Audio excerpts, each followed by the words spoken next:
লালমনিরহাটের হাতীবান্ধায় এক ব্যবসায়ীর ৪৩ লাখ টাকা ছিনিয়ে নেয়ার চেষ্টার অভিযোগ উঠেছে দুই পুলিশ সদস্যের বিরুদ্ধে। স্থানীয় জনতা তাদের আটকে রাখে। বিচারের দাবিতে পুলিশ ক্যাম্পের সামনে বিক্ষোভও করে তারা। স্বাস্থ্যকর অল টাইম ফ্যামিলি কেক, সব সময় all time healthy life.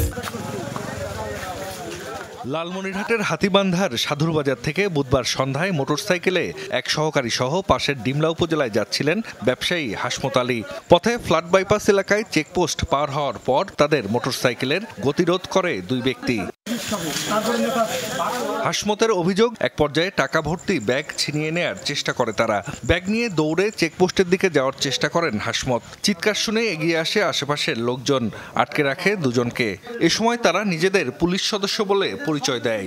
৪৩ lakh টাকা সহকারে আমার এক সহকারীকে নিয়ে ডিমলার উদ্দেশ্যে রওনা হয়। পালসার মোটরসাইকেলে দুইজন আরোহী সহ আমাকে গতিরোধ করে এবং বলে আপনার ব্যাগে অবৈধ মাল আছে। আমরা বলি যে আমি এখানকার ব্যবসায়ী, আমাদের টাকা এগুলা বলার পরেও তারা ব্যাগটার দিকে কয়েকবার ছিনিয়ে নেওয়ার চেষ্টা করে। চিৎকার করি যে ছিনতাইকারী। তখন অনেক লোকজন জড়ো হয় এবং ওই লোক দুটা পালিয়ে যাওয়ার জন্য চেষ্টা করে এবং ওখানকার স্থানীয় লোক তাদেরকে আটক করার পর বলে যে আমরা পুলিশের লোক। ঘটনা জানাজানি হলে পুলিশ ক্যাম্পের সামনে জড়ো হয়ে বিক্ষোভ করেন ব্যবসায়ীরা। খবর পেয়ে ঘটনাস্থলে যান হাতীবান্ধা থানার কর্মকর্তারা। পরিচয় নিশ্চিত ও শনাক্তের পর দুই পুলিশ সদস্যকে প্রত্যাহারের ঘোষণা দেয়া হয়। শান্ত হয় পরিস্থিতি। এই ক্যাম্পের কনস্টেবল নারায়ণ আর হলো মামুন নাম, এই কয়েকজন 2-3 জন আছে এই কামে করে। এই কামেই তারা যেহেতু সারা আর ওই ফাঁকা জায়গায় তারা মানে যে এই কামটা করে।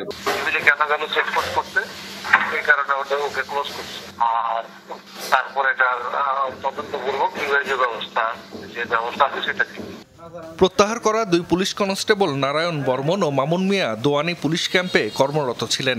তাদের লালমনিরহাট পুলিশ লাইন্সে সংযুক্ত করা হয়েছে। জাহিদ হাসান, যমুনা নিউজ।